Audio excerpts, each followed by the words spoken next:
Welcome everyone to another episode of Your Retro Bros TV. We're on episode 9.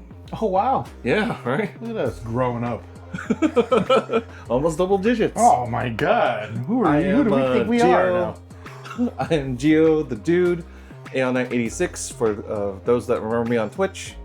I'm the good homie Gus, customer service, aka Mikey's Papa, and thank you for hanging out with us on this episode 9 of Your Retro Bros TVs. Be sure to follow the socials.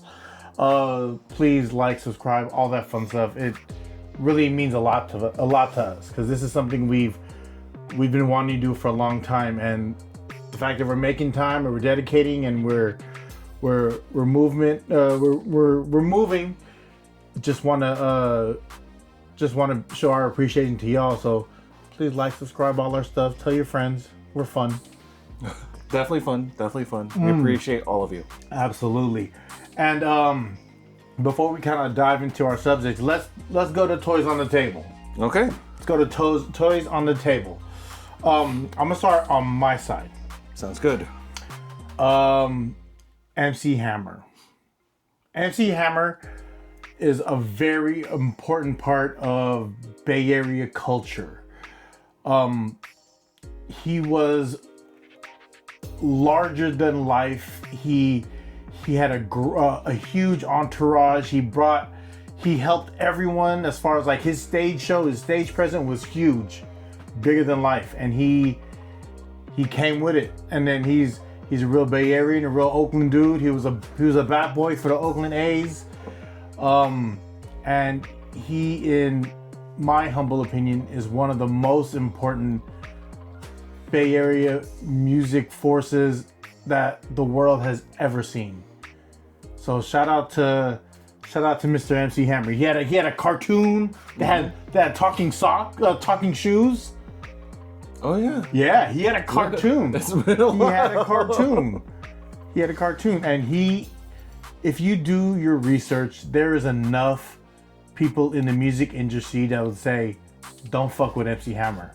Like, you may think he's one way because he's of what he was wearing for the show, but he was not that dude to mess with. Mm-hmm. He was not that dude to mess with. So shout out to Hammer and much love and respect. This right here is a gift from my son's godfather. Shout out to Andy. And Andy's been to many Christmases and many a family party. He is a important fixture to my family. He went to New York, and this is right around the time Jam Master JRP passed away. And this was he bought at the Toys R Us in Times Square. So this was it's super cool because it's the first time I remember seeing toys and hip hop crossing over. Even though like toy culture itself is very huge in hip hop and like pop culture itself, this is the first time I've seen it in the hip hop culture, and I thought it was super cool. Shout out to Andy. Mr. Al from Al's Toy Barn. What's the voice dude? He's the one from Jurassic Park. So Jurassic Park, he was in Jurassic Park, and he was a regular on Seinfeld. Newman. Right. Hello, Newman. He was a regular on Seinfeld, the voice actor for the Al from Al's Toy Barn.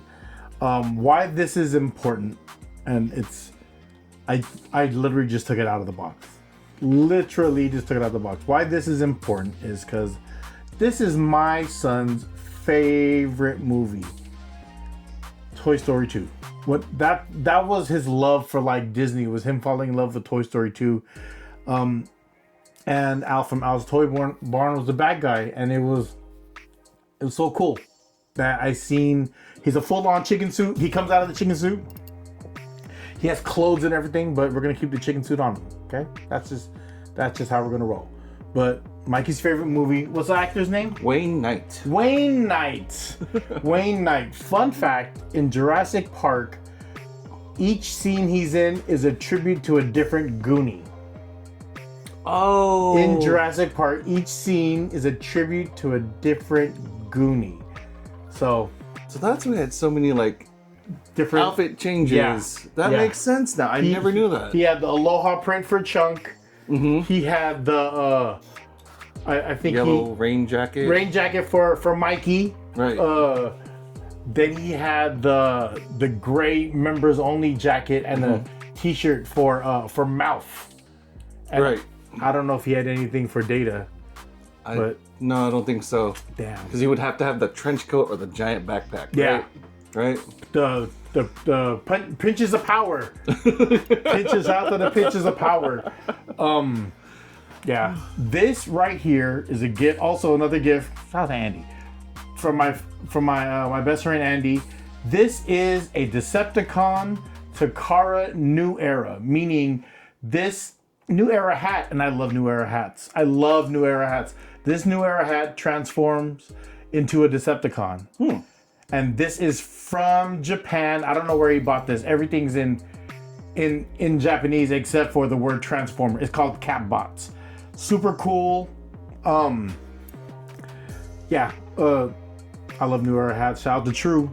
This is the old one. I love New Era hats.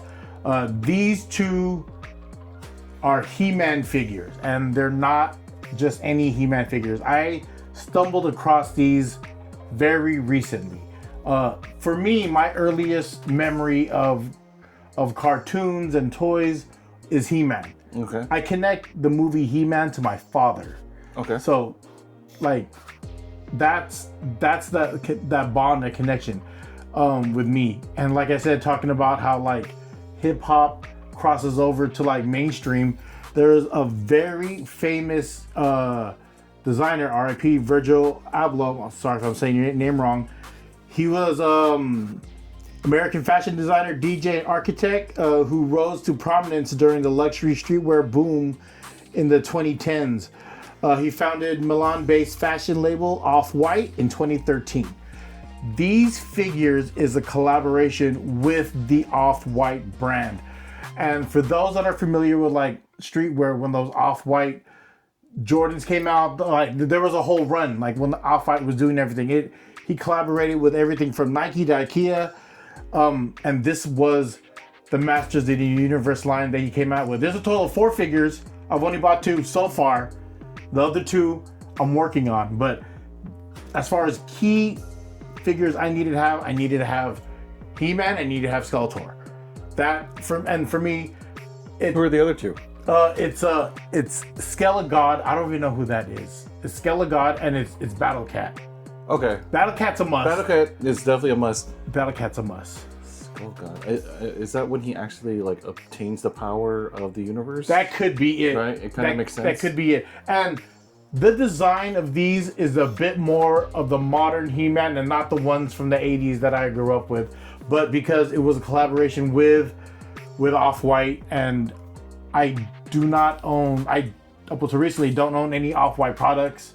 And I was a fan of what Virgil came out with, but I could never catch myself to find it or find it at a price that was affordable to me. That was when people were really scalping hard and selling his products. But these are 2 that I got, and I'm happy that they're toys, and it's cool. It comes with this whole certificate that it's a collaboration with Virgil. It's fairly cool. So nice. Shout out to Mattel, doing a lot of cool stuff lately. And if you've seen it in previous episode, the Marangal is also from Mattel. So Mattel's doing a lot of cool stuff.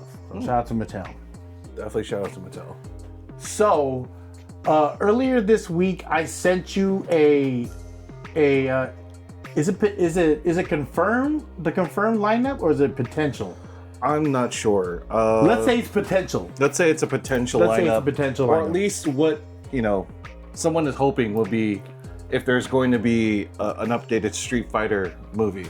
I've seen two memes of this going around, so I want to say this could be fairly accurate to what may be happening.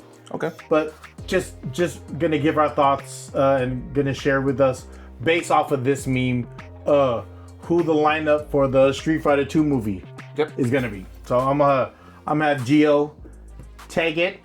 Okay, so for Ryu or Ryu, depending on how you pronounce it. I say Ryu. That's gonna be Andrew Koji. Andrew Koji. My intro to Andrew Koji is this TV series that came out on HBO that's called Warriors. Oh, okay. I haven't seen that one, but it's on my list to watch. It's super cool. He's one of the main characters, and Warriors is based off of the writings of Bruce Lee. Okay. Of old San Francisco. So it hits a string with me, especially like it shows how it was like prior to like, or in conjunction of what the railroad was and San Francisco being born. There's a lot of racist shit, but that's how it was back then. So it's being accurate to the times. And Andrew is a phenomenal actor, and I really enjoyed it. So just a little bit about Andrew. Andrew is a London-based British-Japanese actor and he's martial everything. artist. Damn. He's known for his breakout role as Asam, a Chinese martial arts expert in the Cinemax series Warrior. Boom. As pointed out by the good homie Gus. You know. Let's see. Oh, and it basically takes through what you just explained there. Yeah. So shout out to Andrew.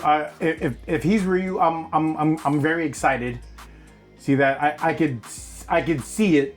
I could see it based off what he looks like. It's it could very much be like a good choice for a live action Ryu or Ryu. Okay, how about we put a twist on this? If you had to pick your own Ryu, who would your Ryu be? If you could fill that role with whoever you want. I'm gonna have to think about that. Do you have someone? If I was to put someone now, damn. Right, it's a little hard. It's hard because there's not a and it's just because it's an easy layup. I think is the dude who played Shang-Chi, Simu Liu. Yeah. I think he would. He could definitely be. Yeah. It's just he has to be very serious.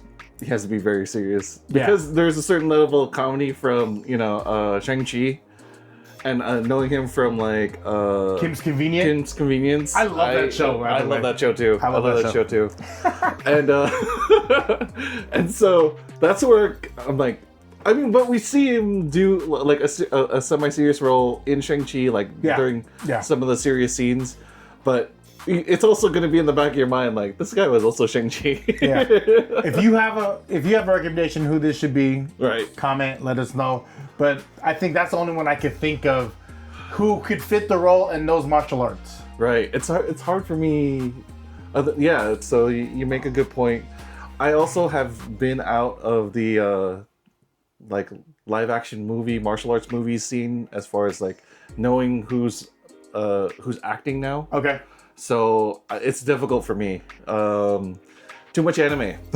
I blame too much anime. Yeah. I started watching that one anime that you. I watched like 2 episodes. Okay. My Hero Academia. Yeah. Super cool. I like it a lot. Okay. Good. I'm glad you like that. Yeah. No, it's super different.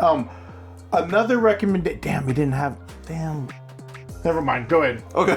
I was gonna recommend someone else, but he's also in Warriors. And if you guys watch Warriors, he's the one that's part of the Monk clan. And he looks more like a Ryu-esque character. If I'm talking about it, I gotta bring it up. Sorry guys. He is. Wait, I think I may have someone. There is.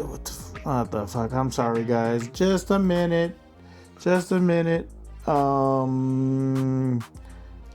cast. His name is Joe Taslim. He looks a lot more like what I thought Ryu would look like. Okay. Because that he has more of that look. He's a clean cut. So that guy right there, Joe Taslim, Taslim. So Google that guy. But I had to get that out before I forgot.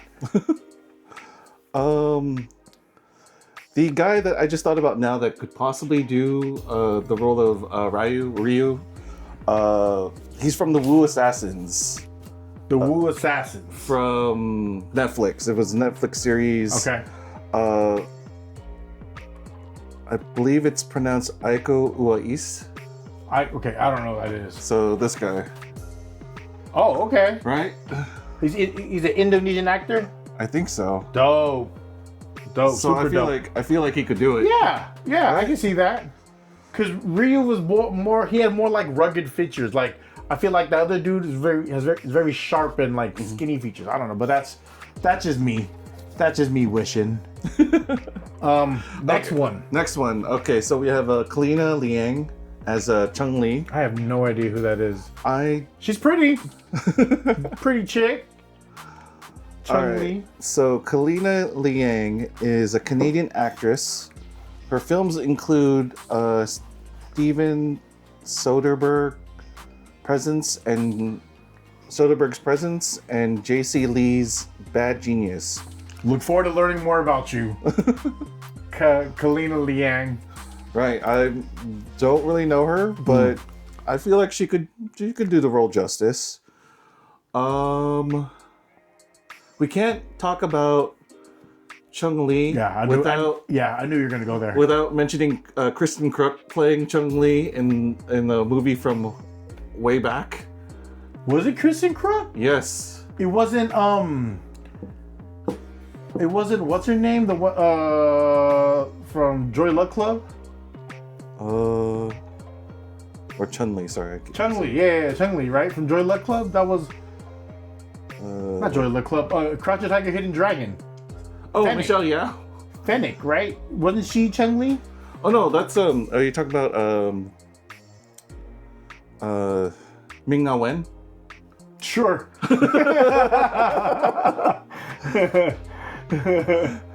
Right? Wasn't that Chung-Li? No. Is that who you're thinking of? Oh yeah. Sure. Looks like he Googled it a month ago, according to his phone. I don't want to touch his phone. Okay, so yeah. Oh, I don't know. I thought it was Fennec. I thought it was what's her name? Because there was this movie that came out a while back. Oh, I didn't see that movie. Okay. I forgot. Okay, you're talking about Street Fighter, the Legend of Chung-Li. Right. Yeah. No, that movie missed me completely. Apparently, it probably missed a lot of people. It probably did. Yeah. I watched it for my own selfish reason of the fact that I love Smallville and Kristen was there. Yatta! Fun fact: they call Rodeo Smallsville. Have you ever heard that? No. Okay. Yatta. Is it Sing Bird Kick? Is that Sing Bird Kick? The helicopter kick? I have no idea. Okay. I like making stuff up. I have no idea. I've never looked into. So who would so would you have a fill-in for that, or you let that let that rock? I think I'd let that rock. Okay. Just to kind of see someone else, give it a shot. Sure. I'm okay with that. So the next one, it would be Jason Momoa as Blanca. This is one of the roles where I feel like this works for him. Yes. This works for him. Like, because we've seen, he does have a little bit a fun wild side. Yeah. He's caveman-esque. Right. Yeah. And so, like, I feel, especially if he bulked up a little bit like he did for Aquaman, like this would, the green skin's gonna be a little green skin, orange hair, gonna be a little weird at first. But I could, like, as far as him doing the role, I feel like he could do it. Yeah. I agree. And I don't know. Actually, to me, that's like a perfect fit of who that could be, because I'm looking at that now. There's no other person.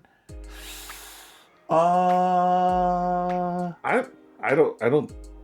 don't picture anyone else. I would honestly say a close second to me would be Rampage Jackson. Rampage Jackson would be a close second, but I don't think he'd do the role seriously. I think Marshawn Lynch would be a funny Blanca. Okay. I do love Marshawn Lynch. I think he'd be a funny Blanca, but yeah, I would go, Jason Momoa, I feel like fits that. would fit nicely. Yeah. It would fit nicely. Jump out of the tree and everything. He's already got the long hair. I don't know about him shaving the beard though. I think he's okay with it. Right? You ever see him without a beard? No. He's funny. Funny looking. You haven't watched Game of Thrones. No. But a lot of people's intro to Jason Momoa is through Game of Thrones as Khal Drogo. Okay. Khal Drogo was the husband of Daenerys Targaryen, who is Khaleesi, who is the mother of dragons. And for Game of Thrones fans, this Jason Momoa was like the intro, and he was a savage, and he didn't talk much. No. But it's almost like you have to be very skillful at talking, at acting without saying shit. Yeah. So I think he did a good job. There's other movies. I mean, he does have like a strong like presence. So Oh yeah. I feel like he could act without even needing to say a word. And a lot of people say he's a very nice guy. So shout out to actors, famous people who are nice. Yeah. Yeah. Jason Momoa. Jason Momoa. Chihu. Okay. So next we have 50 Cent as Balrog. I think that's perfect. I think so too. Honestly. I think that's perfect. And just I don't know why, because maybe I've seen a video from earlier. One person I say that could fit that too would be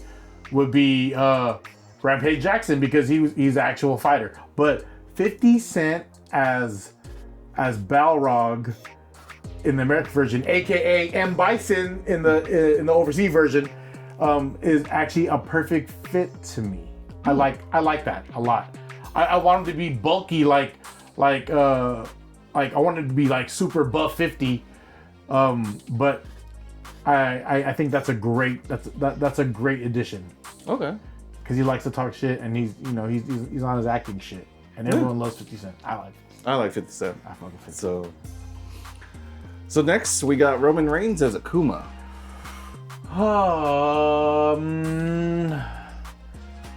I'm okay with it. I'm okay with it as well. I'm okay with it. I see the potential. I've never known Akuma to be I've never seen a real Street Fighter thing where they're really talking, but I don't know if Akuma has a lot of speaking parts, or he's just there for the presence of energy. Mm-hmm. Akuma. So he does have dialogue when it comes to like going against Ryu, right? Yeah. Because they kind of have a history. They have the same. What's the history of Ryu and Akuma? Do you know? They have the same master, right? And Ken? Right. Okay. And so, but their style is exactly the same. They both know the same style. It's an assassination style of karate. Yeah. So, and Akuma is trying to draw out that darkness out of Ryu, trying to make him like him. What was the first? What video game was the first appearance of Akuma? That one I don't know. It wasn't World Champion, right? Street Fighter 2 Turbo. Why don't we find that? World Champion. So the first appearance of Akuma on Street Fighter, that version of Akuma is exactly who I think Roman Reigns kind of looks like, right? Right. Not the newer version that they're showing where he has like a beard. Super Street Fighter 2 Turbo. Super Street Fighter 2 Turbo is the first appearance of Akuma. That version of Akuma, I see it. Mm-hmm. I absolutely like see this. It. Yeah, that version, I do see it. I do see it. Dark gi. Yeah. Red symbol in the back. Super serious, straight face. Right. I actually do see that. The version that they show here is more of a wilder looking Akuma with longer hair. Sabretooth-esque. Right. Yeah. But this version, I feel like Jason Momoa could also build too. I also think Jason Momoa is kind of like like you said, like a wild man, or he's kind of like a comedian. So I don't think people would take him seriously in that. No, that's true. That role. That's true. But appearance-wise, though, like I feel like he could do it. I think The Rock will be a good Akuma.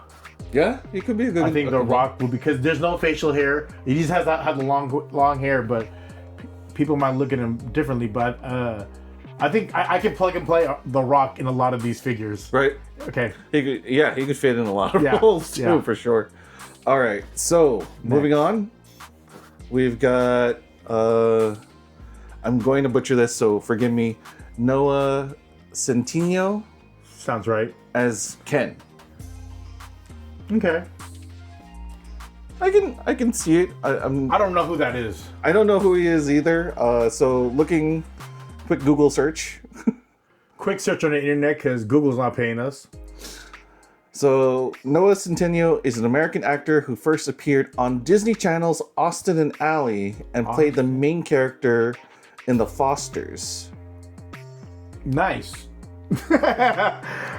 So okay. So yeah. So shout out to him. Who is your fit-in for Ken? Like, who would it be? Ken.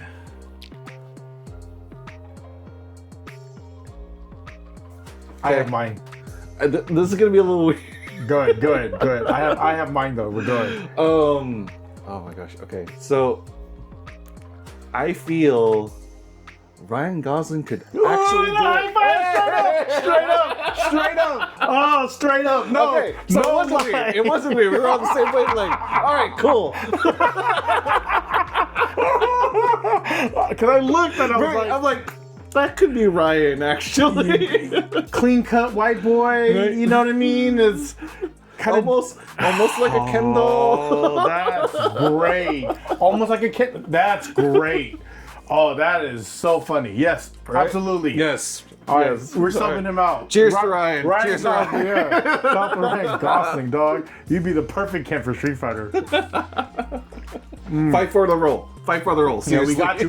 We're gonna start a petition to get that going. Who we got next? All right.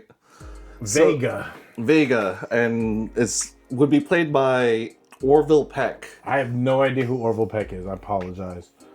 I don't know as The well. picture they're showing, he has a mask on, like a mask over his eyes, and he's wearing a cowboy hat. So Orville Peck is a South African-born, award-winning country singer, music singer, songwriter, and actor. Known for his deep baritone voice and bold storytelling, Peck's music ranges from outlaw country to mournful ballad. So, not my first. Well, I don't know who. He actually wears a mask as part of his. That's his thing. So it kind of kinda- like Zorro-esque. Right. So it kind of works with Vega always wearing for the most part, wearing a mask, right? Yeah. At least in combat, because he's protecting his face. Okay. So I'm okay with it. I don't have anyone I would fill in for that. Do you? not. Off top, if I was to replace with Vega right now, it would be drawing a blank. If you have suggestions for these, please add them in the comments. So we're okay with Vega then. I feel like it could work. Yeah, we're okay I feel with like Vega. it could work. We're okay with Vega. But yeah, that would be the last character that they have in this roster. Okay. Who would your... Okay, just to round it out, who would your let's just go Street Fighter to like all the bosses. So who we're missing? We're missing Guile. We're missing Doslam. Guile, Doslam. We're missing M Bison, and then we're missing E Honda. Okay. Right? So it's Guile, Doslam, M Bison, and E Honda. Who would you put for E Honda? Who would you put for E Honda? I know there's this super nice sumo wrestler. I need to look him up. I would use Solo Sikoa as E Honda, or I would use Jacob Fatu as E Honda. Jacob Fatu, the Samoan werewolf, or I use Solo Sikoa. That's who my E Hondas would be, because you're looking for bigger, burly guys. There's also I can't find him. can't find them. Those would be my picks as far as who E Honda would probably roll. But like I said, suggestions, put it in the comments. Let's put in the comments. So, Guile. Ryan Gosling could also be Guile. Ryan Gosling could be both. He could also. He'll be Ken and Guile for us. Is there anyone else? Guile. It would be interesting to see Channing Tatum play Guile. that would actually work, right? It would be interesting. John Cena could also play Guile. Yes. John Cena definitely could play Guile. Yeah, because his shtick was like the military thing after a while, so he could definitely play Guile.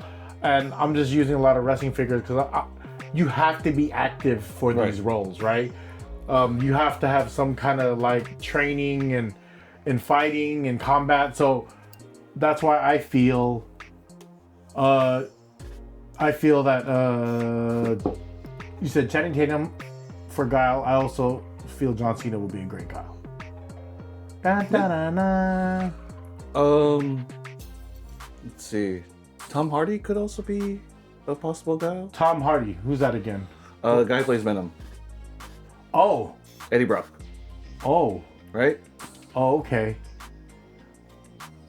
I see that. Right? I see that. Yeah, I see. I see that. Right? Absolutely. A little bit more rugged, not necessarily like because with Ryan Gosling and like Channing Tatum, I see them very much as pretty boys, so they could slot in as Ken for sure. Okay. But with Guile, I feel like he's a lot more rugged, not necessarily like I know he fixes his hair, okay, but that's more of like his military keeping everything clean, right? Okay. At least that's the way I've always viewed it. It's not him being a pretty boy, he's just keeping himself looking clean, right? I have a side note. Okay. So, not Tom Holland. What's the kid, Spider-Man? Tom Holland. Tom Holland for Vega. Okay. Tom Holland for Vega would work. With Vega being very agile, yes, it makes a lot of sense, actually. Yeah, that I could see that. It definitely makes a lot of sense. So, okay.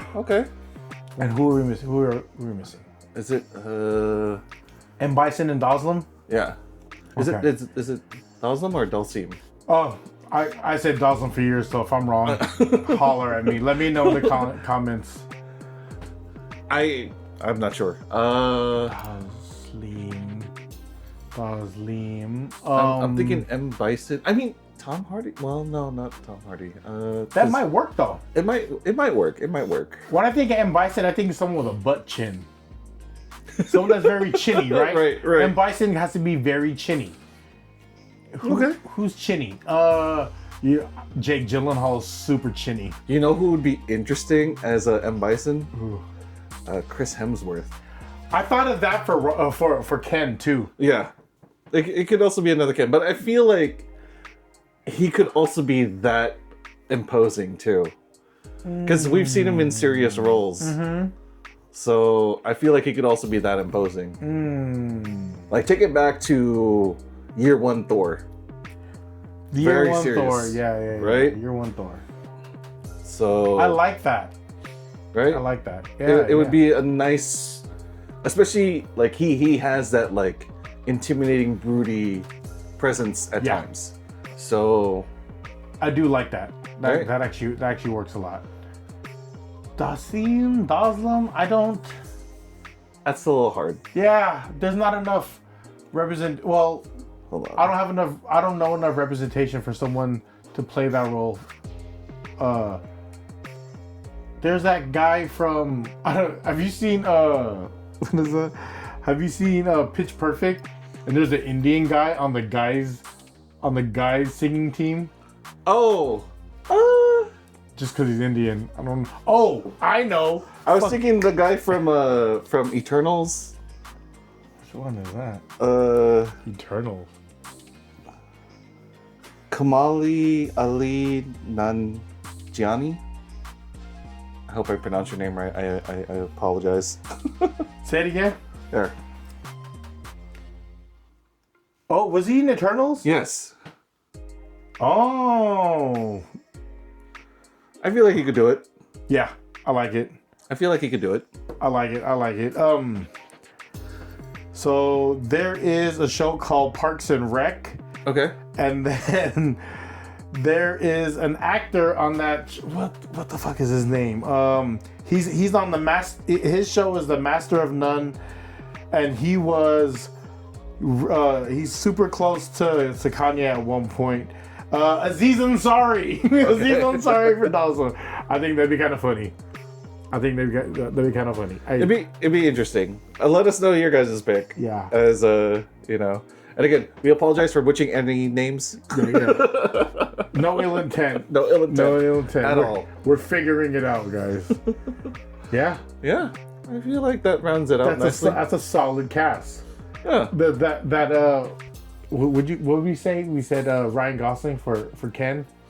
That's a solid choice. I think that's really good. That's really I love the fact that we were on the same wavelength. Deep in your pocketbook, spending all your money on Ken. For actual Ken. You play Ken, and is it... God. Mind blown, guys. Simu Lee. Yeah, cheers on that. Cheers to that. Cheers to that. This is episode 9, and I think there we could wrap it up. Yeah. How about you tell me one thing you're thankful for? One thing I'm thankful for. I'm definitely thankful for the job opportunities that I've been exploring since being let go during the big tech layoff that happened mid 2024. So I am very thankful for that, and very thankful for a lot of the family support that I've had since that happened, because admittingly that was one of my darker periods where I, was really doubting myself, doubting my abilities, because even now there's a lot of difficulty and turmoil that's happening in the IT space because of AI. So it's I'm thankful that I'm able to explore other opportunities and really grow.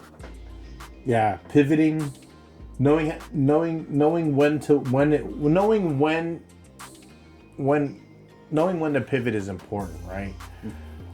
We all know there's things that we love and we want to do, but more importantly, you have to do the things you have to do other things in order to do the things you love to do. Mm-hmm. And sacrifice is everything. It may not be 100% what you want to do, but does it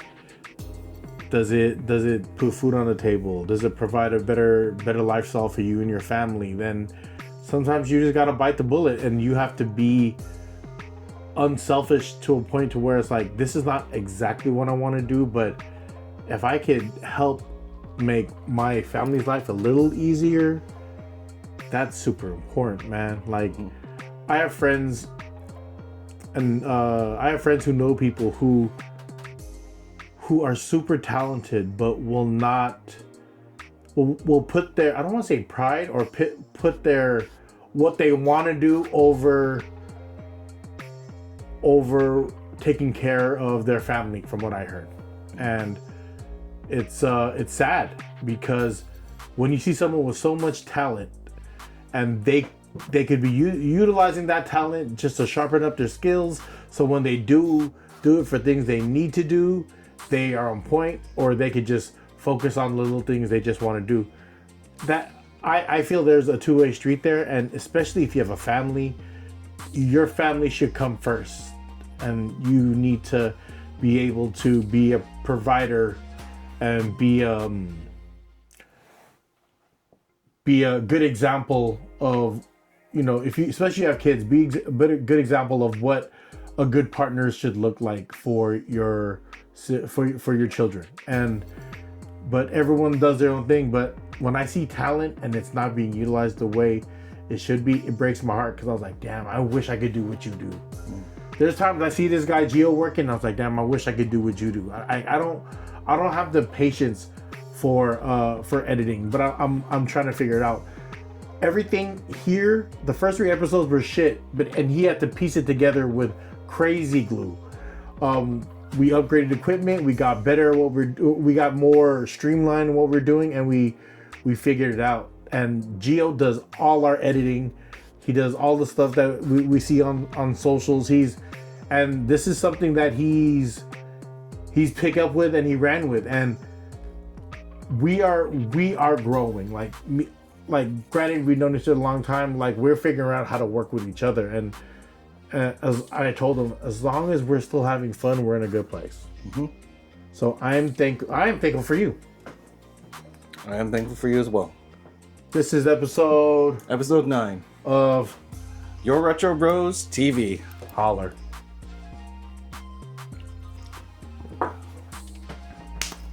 Love you, boy. Love you. Whew.